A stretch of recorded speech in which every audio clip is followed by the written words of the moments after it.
C'est vraiment la continuité du parcours de soins pour les professionnels de santé qui, eux, ont accès aux données pour avoir la meilleure qualité de prise en charge possible.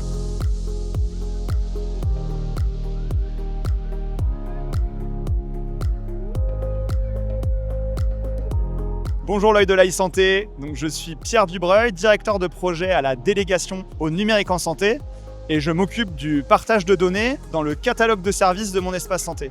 Alors effectivement, je suis intervenu sur le stand d'Abbott parce que Abbott est la première application à échanger des données via le catalogue de services de mon espace santé. Donc concrètement, qu'est-ce que ça veut dire? Ça veut dire que les personnes qui vivent avec un diabète, il y a une continuité des données entre le capteur de glucose, leur application de suivi quotidienne et mon espace santé où les données sont versées tous les 15 jours. Pourquoi c'est important? En fait, pour les patients, c'est vraiment la continuité de leur parcours de soins. Leur nephrologue pouvait avoir accès aux données, mais en fait, ils voient tous les jours des médecins généralistes. Potentiellement, malheureusement, ils vont aux urgences. Ils ont d'autres rendez-vous à l'hôpital ou chez des spécialistes. Et ces acteurs-là vont pouvoir voir les données qui avant n'auraient été pas accessibles dans mon espace santé. C'est vraiment la continuité du parcours de soins pour les professionnels de santé qui, eux, ont accès aux données pour avoir la meilleure qualité de prise en charge possible.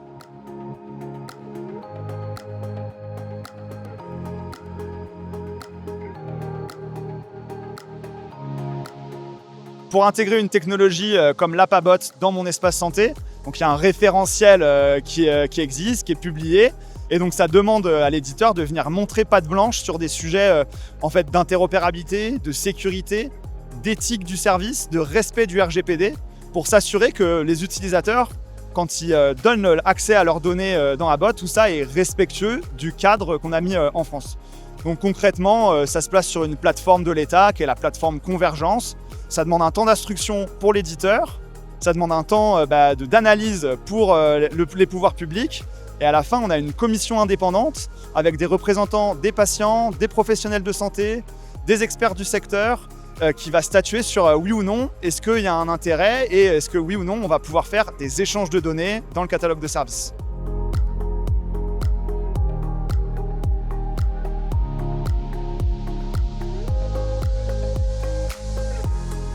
Un exemple concret, c'est vraiment le passage aux urgences. Moi, je suis un patient diabétique, je dois passer aux urgences. Je suis pris en charge hier avec très peu de données.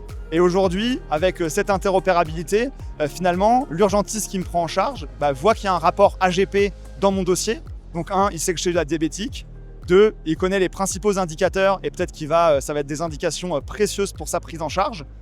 Et demain, ça sera encore généralisé avec la vague 2 du Ségur, puisque ces documents et ces données sont directement intégrés dans les dossiers patients informatisés des hôpitaux ou dans les logiciels de gestion de cabinet en ville.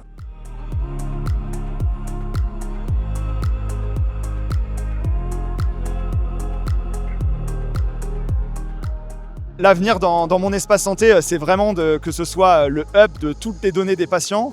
Donc évidemment, on a envie d'aller chercher d'autres apps qui vont partager des données dans mon espace santé, que ce soit des applications de télésurveillance, des objets connectés, balance connectée, tensiomètre connecté.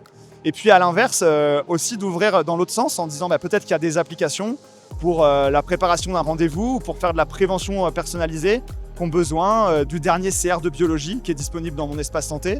Et donc c'est de fluidifier ce partage sécurisé des données de santé entre le patient et ses applications.